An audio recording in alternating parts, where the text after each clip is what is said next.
साथियों प्रणाम। रचना का शीर्षक है खिचड़ी चिंतन। इधर लोग बाग हमेशा की तरह सेटिंग की हुई चेटिंग की चाट के चटखारे लेते रहे। अन्य महत्वपूर्ण फालतू मसलों, गरीबी, महंगाई, आतंकवाद आदि पर ध्यान देने की बजाय कंगना, रिया, ईडी, राज कुंद्रा और महाराष्ट्र के दिव्य चक्षु नेत्रज्ञ संजय की खबरों में रत रहे। और इधर पिछले दिनों खिचड़ी रातों रात राष्ट्रीय भोजन बन गई तो बन गई। बस उसी में थोड़ा रायता फैलाने की कोशिश। नाकारा निगोड़ी खिचड़ी देखकर मैं सम्मानजनक ढंग से मुंह बनाता था। नहीं, पहली बार और अंतिम बार शादी हुई तो पत्नी प्यार से गाल पर हाथ लगाकर कहती थी कि खिचड़ी देखकर ऐसा बंदर जैसा मुंह बनाते हो तो और सुंदर लगते हो। अब ऑफिस से थका हारा लौट कर आता हूं और पूछता हूं कि क्या बनाया। मुंह की ग्रह दशा देखकर लगता है कि खाना बनाने के बदले बात का बतंगड़ बनाया है। बतंगड़ी मुंह बनाकर कहती है कि जिंदगी भर आपको बनाती ही रहूं। मुझे सीरियल देखना था, लिहाजा गिनीज बुक में दर्ज नेशनल फूड बनाया है। मैंने पूछा, मैं समझा नहीं।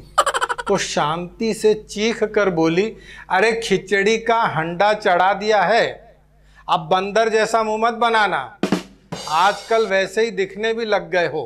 मुझे लगता है कि महिलाओं के आलस्यवाद के परिप्रेक्ष्य में खिचड़ी का योगदान विषय पर पीएचडी की प्रबल संभावना बनती है। अब संदेह के बादल छट गए कि भारत एक विकासशील देश है। अब हम गर्व से कह सकते हैं कि भारत एक खिचड़ी प्रधान देश है। तो विकासशील की बजाय खिचड़ी प्रधान क्यों? क्योंकि जब संपूर्ण व्यवस्था खिचड़ी बनी हुई हो तब देर सवेर इसे राष्ट्रीय सम्मान तो मिलना ही था। खिचड़ी व्यवस्था में हमारा अंधविश्वास है। देश की गौरवशाली गरीबी को देखते हुए खिचड़ी को ब्रांड बनाना सही भी है।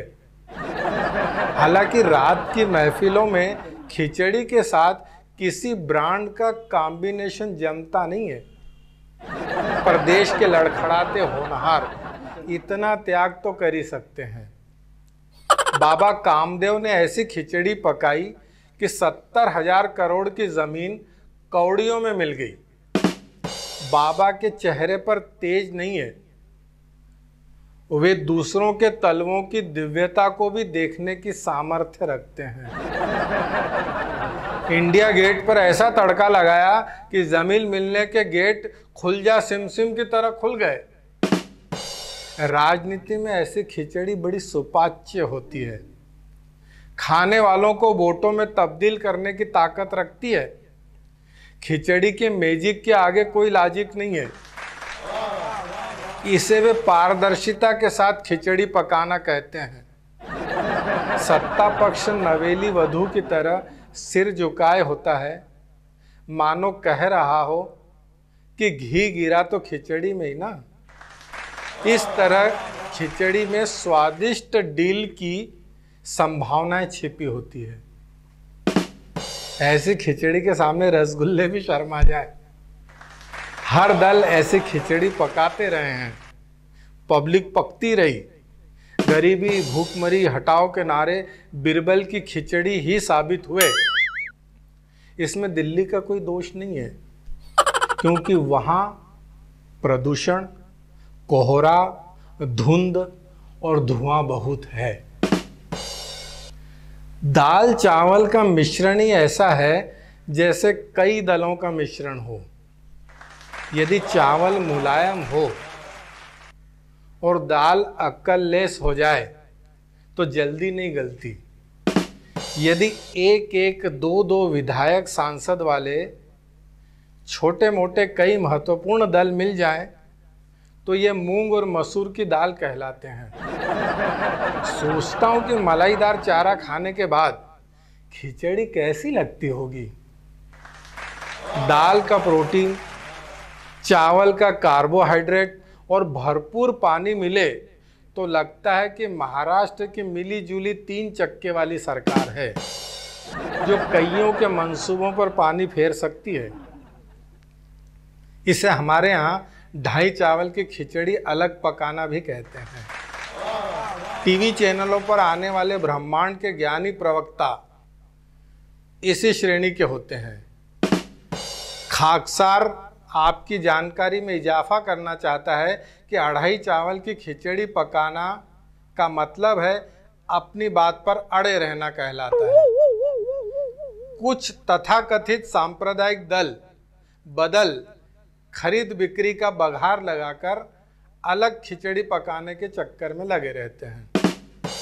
1-2 दलीय सरकारों का युग गया, अब खिचड़ी सरकारों का है। कहा जा रहा है कि खिचड़ी सेक्युलर है। हमारे यहाँ 24 दलों की चली सरकार भी अटल सत्य है। इसे साबूदाना खिचड़ी भी कह सकते हैं। एनडीए के डीएनए को जांचें तो लगता है कि इसमें राष्ट्रीयता का फ्लेवर है। विरोधी कहते हैं कि इसमें संघ का तेवर मिला है। उधर कश्मीर में चीन के सौजन्य से अलग खिचड़ी पक रही है, पर उसमें दाल ही दाल है, इसलिए पतली है, जो किसी दल के साथ गल नहीं रही है। खिचड़ी बनाते समय यदि बखेड़ा हो जाए तो उसको खिचड़ा भी कहते हैं। स्वच्छ भारत ही नहीं, स्वच्छ उदर भी। इस मिशन के तहत हो सकता है आने वाले दिनों में खिचड़ी शिखर सम्मेलन, खिचड़ी मंत्रालय, खिचड़ी विभाग, खिचड़ी कल्याण केंद्र, खिचड़ी आंगनवाड़ी, खिचड़ी मेला, खिचड़ी एक्सपो 2021 लगे। खिचड़ी कंपनियों की चीयर्स सुंदरियां विज्ञापन करेंगी कि हमारी खिचड़ी से हड्डियां अतड़ियां मजबूत होती हैं। आप हमारी पराक्रमी खिचड़ी खाओ और खली हो जाओ। सरकारी बैठकों में काजू बादाम की जगह खिचड़ी मिलेगी। जो खिचड़ी नहीं खाएगा वो देशद्रोही कहलाएगा। कमजोर खिचड़ी तगड़ी रिश्वत में दी जाएगी। चिरकुट लोगों के रोम रोम से खिचड़ी की गंध आएगी। खिचड़ी भी स्मार्ट हो जाएगी। दावतों में लोग खिचड़ी उड़ाएंगे। राष्ट्रीय बारातियों, राष्ट्रीय दामादों का स्वागत नेशनल फूड से होगा। लड़की के गरीब बाप की इज्जत बच जाएगी। मुहावरे गढ़े जाएंगे कि ईड़ा बन के खिचड़ी खा रहेला है। सास कहेगी हमारे ज़माने की खिचड़ी आगे हमेशा की तरह बहू बोलने नहीं देगी। मनोज कुमार नई फिल्में बना सकते हैं। खिचड़ी, कपड़ा और मकान। लोग फोन करेंगे कि रिश्वत की गाड़ी पसीने की कमाई का जो महंगा फार्म हाउस खरीदा है उसकी खिचड़ी पार्टी में कब बुला रहे हो। खिचड़ी लग्जरियस आइटम हो जाएगी। हालांकि आजकल आइटम शब्द का प्रयोग जोखिम भरा है। अमीर लोग पूछेंगे by the way khichdi France Spanish food है क्या? ऑक्सफोर्ड डिक्शनरी में तो नाम ही नहीं है इसका। मतलब लोग इसके दलदल में फंसेंगे। आयकर वाले कहेंगे कि आपके यहाँ 3 पाव हाई प्रोफाइल खिचड़ी बरामद हुई है। कुल मिलाकर लोग खिचड़ीगिरी पर उतर आएंगे। वैसे तो खिचड़ी शुद्ध शाकाहारी है, पर न जाने क्यों दोपहर को स्कूलों में बंटने वाली सरकारी खिचड़ी में छिपकली, मच्छर, मेंढक आदि मिलने से कुछ इसे मांसाहारी मानने लग गए हैं। हालांकि पाए जाने वाले मांसाहारी पदार्थों के जाली बिल नहीं बनाए जाते। इस निःशुल्क नई सुविधा का स्वागत होना चाहिए। अब सब्जी खरीदना आसान नहीं है, रोटी छोटी होती जा रही है, तब खिचड़ी गरीबों का प्रतिनिधित्व करेगी। गरीब गर्व से कहेंगे कि इससे डकार भी नहीं आती। गरीब के घर अचानक 2 मेहमान आ जाएं तो 2 लोटे और पानी डाल दो। खिचड़ी की पाचन शक्ति ऐसी है कि मेहमान निपट सकते हैं। खिचड़ी में पानी का महत्वपूर्ण योगदान है। पानी फेरते जाओ, डालते जाओ, भूखमरी खत्म। गरीबी भूखमरी दूर करने में बहुत बड़ी दूरदृष्टि रखती है खिचड़ी। सरकार ने इसे दूरबीन से देखा होगा। कारण खिचड़ी सत्ता प्राप्ति का राष्ट्रीय भोग बन गई है। कितना अच्छा है कि हम अमीर को खिचड़ी तक ले आए और गरीब गर्व से खिचड़ी खा सकेंगे।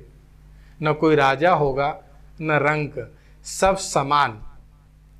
हालांकि समाजवाद का रास्ता थोड़ा कंजेस्टेड है, पर यदि मासूम भोली भाली खिचड़ी समाजवाद लाने में बाहुबली की भूमिका निभाए तो उसे प्रणाम है।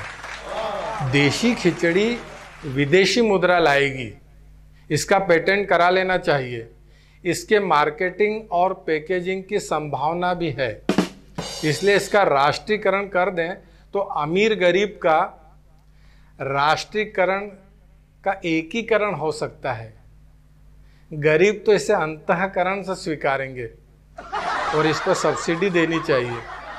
खिचड़ी के उन्नत प्रशिक्षण देने चाहिए। इसके व्यावहारिक सैद्धांतिक गुणों से परिचित कराना चाहिए। मुझे अच्छा लगा कि इसे पढ़कर सुनकर शादीशुदा लोग भी हंसे, मुंह और दिल खोलकर हंसे। मन हो रहा है कि उनके मुंह में थोड़ी खिचड़ी डाल दूं और उनको राष्ट्रीय स्तर का बना दूं।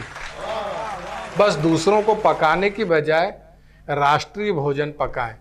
एक निवेदन यह भी था कि आजकल हम खिचड़ी भाषा बोलने लग गए, उससे भी बचें। ओम श्री खिचड़ी नमाय नमः। धन्यवाद।